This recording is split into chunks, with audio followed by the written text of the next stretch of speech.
Bon, pour être le plus simple possible, l'économie, je crois, on va résumer ainsi, c'est la somme de toutes les relations qui existent entre les besoins des individus qui habitent ici, à Genève, en Suisse, sur la planète, et les matières premières à disposition pour fabriquer les produits qui vont répondre aux besoins des individus. Si on reprend l'exemple de l'économie dont on a parlé tout à l'heure et qu'on fait la comparaison avec le corps humain, on va dire que l'économie c'est le corps humain et l'argent c'est le sang. C'est ce qui permet d'échanger entre les différents organes, donc d'échanger à l'intérieur de l'économie. L'argent permet de payer, d'acheter des biens, revendre des biens ou des services et d'avoir un prix transparent et de savoir quelle est la valeur des choses. Alors, chacun est un acteur dans l'économie. Je dirais qu'il y a beaucoup de rôles, mais essentiellement 4. Il y a un premier rôle de fabriqueur de valeur. Quand on est un employé, on participe à la création de valeur pour un produit ou un service. Ensuite, il y a un deuxième rôle, c'est qu'évidemment, une fois qu'on a gagné de l'argent, on veut consommer. Donc, on a un rôle de consommateur qui va permettre aux entreprises de générer des bénéfices. Ensuite, il y en a un troisième rôle, un rôle d'épargnant. C'est-à-dire que chaque mois, à la fin du mois, si on n'a pas dépensé tous ses revenus, on va le laisser sur un compte bancaire.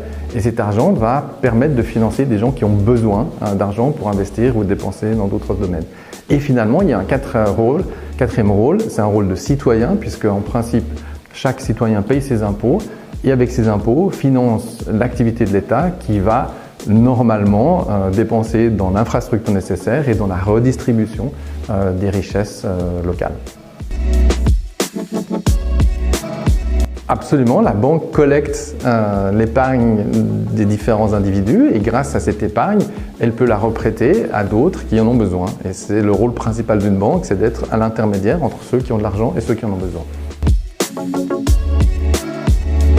L'entreprise ressemble aux individus dans son rôle dans l'économie. On va dire que cette fois-ci, son premier rôle, c'est évidemment de répondre aux besoins des individus en fabriquant des produits ou des services. Le deuxième rôle, c'est de fournir du travail et de créer des emplois et d'assurer ainsi de la richesse à l'ensemble de l'économie. Et puis le troisième rôle qui est important également, c'est évidemment de générer des bénéfices.